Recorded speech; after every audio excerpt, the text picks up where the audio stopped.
Hello ladies and gentlemen, it is time for AMA number 7. If you have your questions, send them in at r/YamatoCannon on Reddit or on our Discord. There's going to be some links down below if you're interested. If you're not, listen to the questions, that's all good. And we've reached 25k subscribers, so in this video we're going to do a headset off review.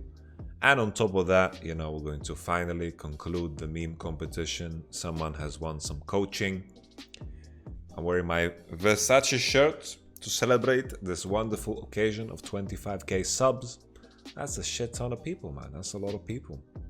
We should appreciate that, It's crazy how even 100 people is a lot, Even if 10 people are watching your stream, that's a lot of people. That's 10 individual people watching what you're doing.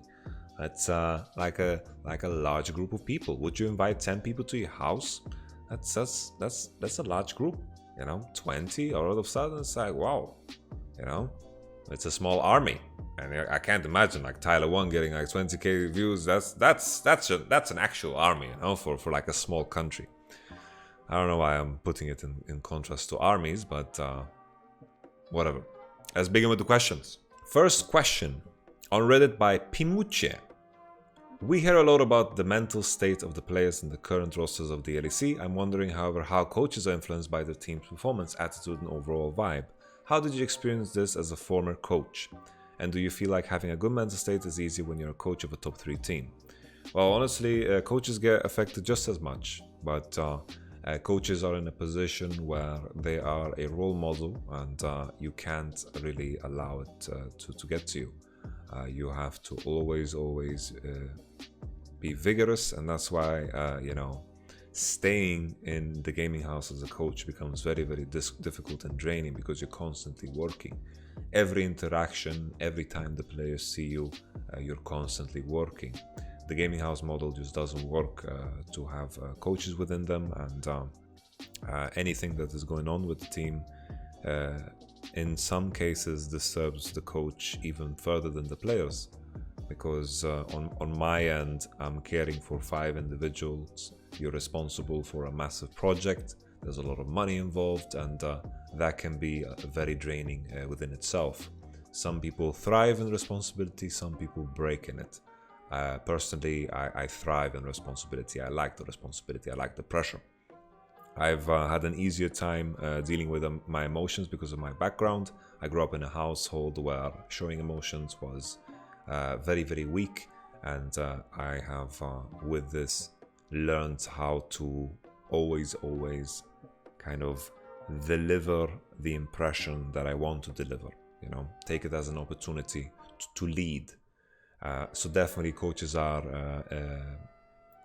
dealing with this. Having a good mental state is easy when you're the coach of a top 3 team. Definitely, winning is always great. Being top 3 implies that you're winning, and definitely being the higher up you are, the easier it gets. It depends on what your ambitions are. It depends on what personalities you have, because we've had examples in the past where teams that are doing well, for example, like an H2K, still has problems within the team where they are cancelling scrims and so forth. So it's not completely black and white, but I think on average it's easier the more you win. NL Sim Shady asks, honest thoughts on Sett for pro play after seeing him in week 2. Oh, I think Sett is very similar to what Darius was when he was reworked before the World Championship in 2015. He is definitely fitting of the Juggernaut class, and he is kiteable. He struggles when he can't reach targets. He's very good when he has engage, but his numbers are very absurd. So if you have the right moments to pick Sett, he's going to 1v9 because he will get his combos off. If he gets kited like a dog, then it doesn't matter how big his numbers are. He is going to be, I feel like, he's the definition of a raid boss. If you know the mechanics and you play around the mechanics, if you're PvEing and of course in World of Warcraft or something, then you're gonna be able to do it fine. But if you don't, then you'll get smashed. I think in solo queue he's super powerful because you can get away with a lot in lanes, because people are playing generally weaker and people don't understand how Sett really works, because you can also play around him, E is dodgeable, W is dodgeable, W as well, you can space out your damage in a way where it doesn't stack to the max. Like for example, if Sett is fed, in some cases ignoring Sett is the right way to do it, because if you damage him, all of a sudden he's going to punch you for 800 with true damage. So there's definitely, you know, this is a very good design when it comes to a champion. I'm happy about Sett. He doesn't have mechanics that are going to be absurdly broken, and I think, you know, he has will always have a place, not like some other champions like Yuumi. It's just so ridiculously broken that you know, you're never gonna find a way to figure it out. Eckheim asks, a couple of weeks ago there was this rumor of a national tournament. If you were the coach of Sweden, what players would you pick for each role and why? So top lane I would pick Finn, mid lane I would pick Larsen, AD carry Reckless, support I guess Promiscue, jungle I guess Memento. Actually for support maybe I would take Bravado. Bravado is pretty decent. The Taric one trick that was in Schalke and is now in Fnatic. I think he seems more promising than Promiscue. I'm sorry, Promiscue. Sorry. So that's probably the team I would go for. Free win with Reckless, man. This guy is a beast. Vanilux asks, what are your thoughts on Score's retirement and his career overall? Best jungle of all time? I think there was always times where Score was overshadowed by someone that was the best at the time. I would say Score, considering how long his career was and how he maintained the top level for such a long time, I think he's definitely in consideration for best jungle of all time. He definitely had the longest he had the longest longevity out of anyone, and that's like, if that's your criteria, then definitely the best jungle of all time.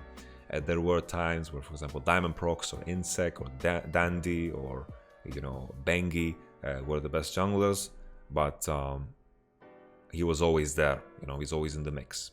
And there was also a time where he played AD carry, I know, and he wasn't too shabby on that either. So I think, you know, fantastic career. Egalva1 asks, how would you go about beating G2 in a game if you're coaching one of the LEC teams? What would be your recommended strategy? I think the best way to approach G2 is to focus on yourself. If you're in a position where you're going to, you know, sit there and hope that G2 is going to troll around, you're going to hope that they give you opportunities, because these are the conclusions you're reaching. You know, when the early game maybe they are weaker, draft-wise they are unpredictable. You know, when someone is so unpredictable in both play and in draft, it is better to just focus on yourself, because the number one thing that you need in order to beat G2 on one of their bad days is discipline, because they are the type of team that can definitely, you know, snap back. For example, when we beat G2 last year, they played the Garen against us, and we played very, very disciplined the moment we got ahead. And that's super important, you know. If you give opportunities to G2, they'll claw themselves back. Very similar to a game that we also played when we were super far ahead. We killed them over and over, and then we made macro mistakes. We played very undisciplined, and they caught us off guard, and then eventually they won the game because they just can't just turn it back on. So the idea is you come in with a strong plan, you snowball, and you don't leave yourself exposed to any mistakes. Because even no matter how creative G2 is, there's a limit to what you can do on the Rift, and if you have an understanding of the limits of the Summoner's Rift, you can beat them. But everything that I've said is incredibly difficult. You know, you need to hope that either G2 is having an off day or your team has the perfect day. But the strategy would be to focus on yourself and come in with discipline and a clear plan, because it is better to deal with curveballs with something that you know. You don't want to be in a situation like, for example, OG versus G2. They had a good, solid draft. They had the Sylas prepared into the LeBlanc. I don't know if it was prepared. It is okay. If Sylas can play aggro, it's okay. But if he can't, it's terrible. The idea is if LeBlanc W's in, he W's back, punches back with W, and then E's in and follows, of course, with chain. But everything this involves Sylas playing super aggressive. So if he has to respect jungle or he has to respect enemy support, he's going to be doomed in this lane. And I think definitely G2 threw them off with their draft preparation. Anadox122 asks, what has happened to Kaisa? A few patches ago, she was said to be the most broken ADC, but now she has just faded from the pro plane meta. Well, there's been too many revolutions in the meta, in the sense that Misfortune is a part of it. Completely destroys Kaisa. A lot of long-range AD carries, honestly. Varus, Misfortune. Kaisa lane phase was never that crazy strong. Her scaling was just absurd. And now the games, you know, her spikes are too slow. She gets her upgrades pretty late, and she's way too reliant on hitting some specific item spikes. Kaisa is very serviceable when you get Ginsu and you get Manamune now, because buying Storm Razor is kind of weird. You need to go double Dorans and it's not that great. She's serviceable when you get to these items, but before that she's very, very weak. And when Ezreal's out of the meta, Kaisa's out of the meta, because that was the free lane for Kaisa. Kaisa was fine with Zaya and so forth. So and now with the long range AD carries dominating, meaning Senna, Aphelios, Varus, Misfortune, too hard to lane, and the justification for the scaling is just not good enough. Untouched Spaghetti asks, not league related, how do I make my crush to like me back? Well, I don't know what your situation is, or what your age is, or who you are as a person, but I found it the easiest and the most brutal way is to be honest about it. You have to save yourself as much time as possible, and you know, declare your interest in the most nicest and most romantic way possible. And if that's not enough, you know, it is what it is. And then in those moments you have to trust your gut, right? Because I don't know if it's appropriate for you to continue to pursue or not to continue to pursue. In a lot of cases it's all about just trusting what your instinct says. And if that goes wrong, then you learn with that, and your instinct also adjusts. It is like eating and food poisoning, you know. Next time I will make sure not to eat that chicken sandwich that cost €2, because that was me trusting my gut and going wrong with it. So just don't dwindle on it. Plan something romantic, go for it, and if it doesn't work, it doesn't work, and then trust your gut and follow through. And if everything goes to shit, be sad for a bit, learn from it, and then move on. And that's how life is, right? Can't control other people.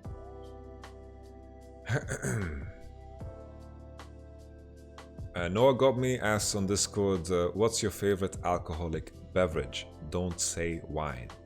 So I am a gin and tonic man. And if you ask me which gin and tonics I like, you know, the Monkey 46 or whatever it's called, it's pretty nice. There's Hendrix I like as well. I'm not that picky. I don't drink often, very, very rarely. So, yeah. James G asks, have you tried out Legends of Runeterra yet? And what are your thoughts so far about the game? I've tried a couple of times. I think some cards are very unbalanced. It looks interesting. The whole idea and the premise of how they're creating the game, I'm excited about. I think there's a lot of potential there. And with that being said, I think they're having the right approach to it.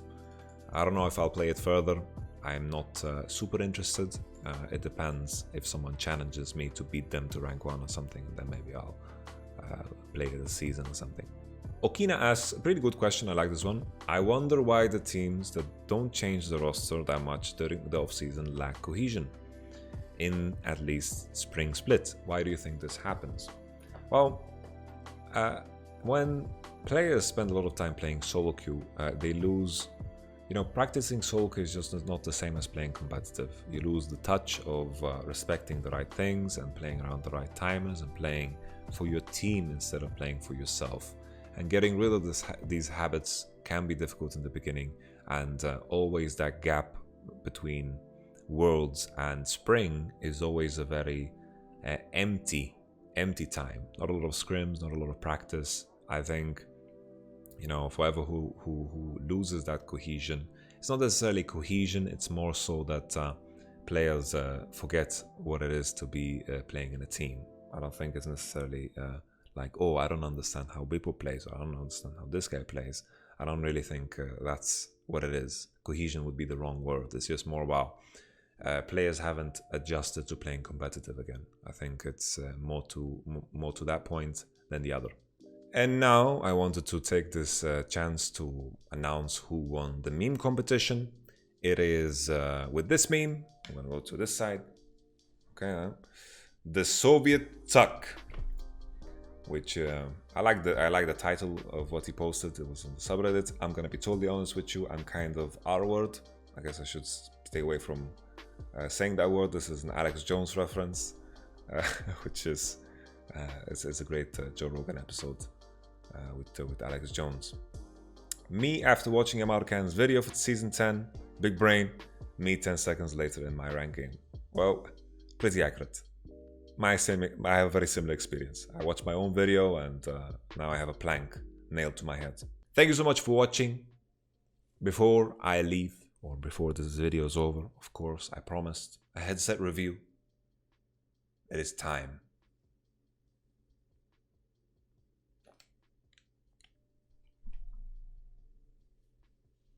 That's it. At 30k subscribers, we're eating something very, very spicy. I'll catch you guys on the next one. Peace.